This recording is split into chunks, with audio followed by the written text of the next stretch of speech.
What's going on YouTube, spookies and gamers all across the world? This is SpookyBear from SpookyBear Gaming, and I am back with some spooky-licious Mud 16.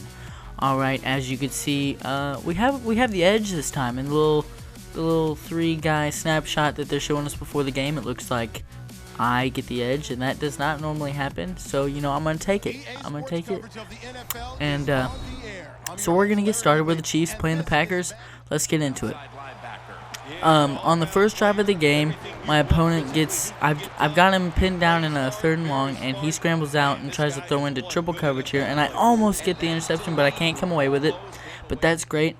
Early on in this game, I forced a few 4th downs, and as you can see right here, he gets a big reception from Jermaine Curse, I believe, and just picks up the 1st down. Again, another 4th and 2 on the same drive. My opponent uses Russell Wilson to kind of elude a few pass rushers that I send. Not too bad, just fall back in the pocket, and Gronkowski comes up with a huge reception. That really hurts me. Just a few plays later, he gets another huge reception from Gronk that brings the ball all the way down to the 1-yard line. And as you can see on the ensuing play, he punches it in with Arian Foster, and that one hurts. But we're down 7-0, we got to answer big. So on my 3rd play, on offense, I throw a dart to Travis Kelce, and look at this. He's running people over, and then he's outrunning people to the end zone. That's a huge play as he dives into the end zone, and as you can see, Travis Kelce is making his mark in the 2nd straight game. So on defense, on the very next drive, my opponent tries to throw a longer bomb, and I'm right there, but my users are just garbage right now, and he gets a huge play from his wide receiver.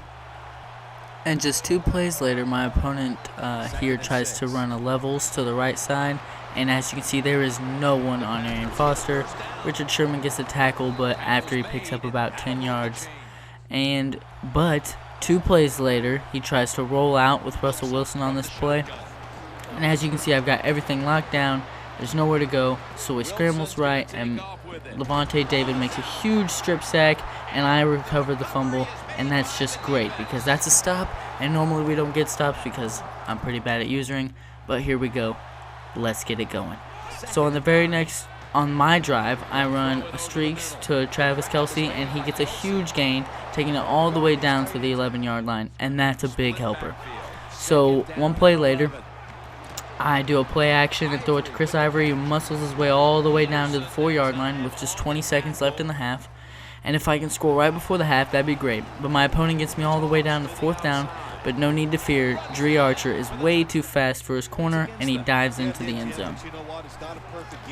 So with just a few seconds left to go in the half, my opponent tries to throw something deep, but I have prevent defense on. And as you can see, my safety picks it off, and it looks like he just might be able to make it. It looks like he's got 1 man to beat, but here comes Russell Wilson with that speed, and whoop! But he makes the tackle anyway, pushes me out of bounds, and so that's the half. Now, right after this happened, after my kickoff return to start the 2nd half, something happens with my controller.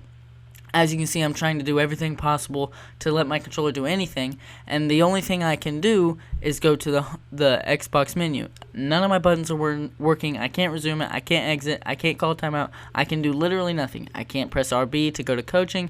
There's nothing I can do, and it's a little bit frustrating because I was winning. And as you can see, I had to quit to the main menu, and I get the loss. That one hurts me a little bit, but we've got to come back with a vengeance. And so, without wasting any time, we jump right back into a new game. And as you can see, I would say we have the advantage in the little snapshot yet again. I mean, he's got a offensive lineman that's pretty high overall, and then he's got Drew Brees. But after that, his next highest overall is an 85. And I would say for the 2nd straight game, we're going to get the edge. Hopefully, we can get this game with no issues with my controllers. And so let's get started. Here we are on the 1st drive, my first offensive drive of the game. My opponent has me in a 3rd down and 6, but fear not, Travis Kelce is here to save the day. And look at this, it's obvious that Travis Kelce is making a huge impact on my team, and with a long touchdown on his very first catch, I'm sensing a blowout. But my opponent has other plans. Here on this play, he throws a crossing pattern right to T.Y. Hilton for a great pickup. And I've got to say, I mean, I'm really not liking that. So just a few plays later, he throws a streak right over the top of my user for another easy touchdown, or for his first easy touchdown, and that one hurts a little bit. So on my next drive, on the very first play, I run the read option, and whoop, there goes Tyrod Taylor. And I gotta tell you guys, I love this card. He's very agile, he's very fast, and he can throw pretty well too. Here he is, bringing it all the way down to the 11-yard line, and I love it. On the very next play, I shift Adrian Peterson out to get a 5-wide look, and who's open? LaShawn McCoy, right in the end zone for my second touchdown. On my opponent's next drive, I'm fairly certain that he's going to be throwing the ball a lot, so I run a package with a lot of defensive backs, and as you can see, as Dez Bryant makes the interception, I'm a little short on defensive backs, but that's okay, he comes up with a huge play. On third down and long, Tyrod Taylor throws an absolute dart to Travis Kelce to get the huge pickup, and there he is again, making plays. On my first play of the second quarter, Adrian Peterson runs a little swing route, and there's nobody going to stop this man. He scores an easy touchdown, and we've got the 14-point lead. On defense, my opponent wants to answer again, and he gets throwing on the run right to his tight end for a huge pickup, and that seems to be taking all the momentum out of me. And Dre Archer gets the edge, and he's just faster than everyone, and he brings the ball all the way down to the 4-yard line, and my opponent is already threatening to score again. So he decides to run some hurry up, and I decide to send a blitz because I think he's going to run it again since he's got a faster running back. But no, he decides to pass, and he's got it. No, it's broken loose, and we're saved. We live to see another play. He's in the shotgun formation, he's got play action, and there's just nobody there. He scores the easy touchdown, and it's time to get back to work. I've got a 7-point lead. So I decided to run it with Tyrod Taylor, and look at this. Speed kills. I'm telling you guys, he might as well be a running back because he's faster than some. Tyrod Taylor breaks off a 56-yard touchdown, and as he dives into the end zone, I'm feeling good with a 21-point lead. Now, I left just enough time for my opponent to do something crazy, and he gets this crazy catch on Richard Sherman, and needless to say, I was pretty upset about it. And just a few plays later on 3rd and long, he throws another bomb, and he's just getting lucky. I don't know. He just gets it again. He's on the 12-yard line with 25 seconds left, and I'm trying to stop him, and I'm just not there. He scores an easy touchdown, and it just kind of took the momentum out of me again. He's getting the ball at half, and here's his first drive of the second half. It's obvious he's going to pass the ball. He's maybe ran the ball one time this whole game so far, and he just got a man wide open. I cannot stop him. My users are just not on point in this game, and it's really hurt me. But I get him to a 3rd down and 4. I think I've taken everything away, but he throws it right where I was, and he jumps over a man into the end zone for yet again another easy touchdown to make it a 1-score game. But I'm going right back to Tyrod Taylor. Oh, Adrian Peterson, who just outruns everybody for a 78-yard touchdown. And I mean, we're just halfway through the 3rd quarter, and it's 42-28. There's a lot of scoring going on.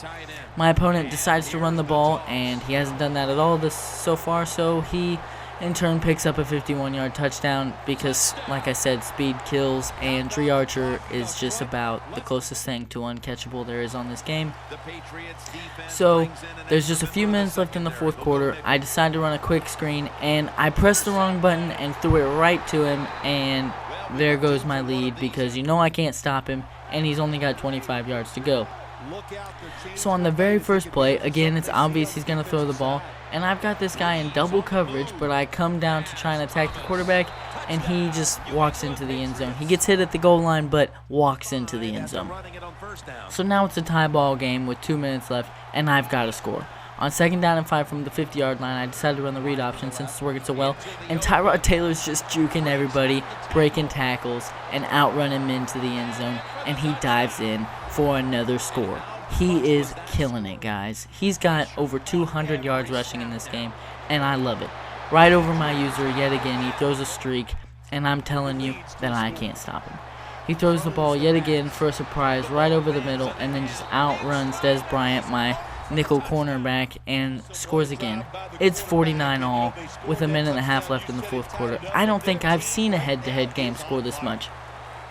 But like I said about Dre Archer, I've got one of them too, and he decides to just outrun everybody down the field, juking people here, juking people there, and he runs all the way down the field. Now I decide, I'm going to get tackled on purpose, and I'm going to run out the clock, at least make him use some timeouts so that I can win this game. But Adrian Peterson has other plans. He runs it right up the gut on the very next play for a score. I tried to stop, but his momentum carried him in, and we've got a lot of time left on the board. So on his first play of offense, Tree Archer breaks out a long touchdown, doing unnecessary jukes to show off, and then diving into the end zone. And I don't know what to do. There is no defense being played in this game. It looks like a 5th grade game where the fastest guys just run around everybody. And Travis Kelce gets the huge catch. I was afraid I threw an interception there, and I was probably going to cry after all this scoring and the lead that I had blown. I decided to run the hurry up with 25 seconds left. He presses me, and I throw it right over the middle to Travis Kelce. He's having a great game yet again. He dives all the way to the 2-yard line, excuse me. I run the clock all the way down to 2 seconds, and it appears that I'm going to get the field goal to end the game. And that's great. A 3-point lead, a 3-point win, I'll take it. A win's a win. 59-56. Somebody check it, because that may be the highest Mutt 16 game I've seen ever. But thank you guys for watching. Please like, share, and subscribe if you like it. Tell me if you want some more Mutt. I'm going to be hopefully coming out with some more Black Ops 3, and I've got Fallout 4 the other day, so I should be hitting that pretty soon. Thank you guys, and go Spookies.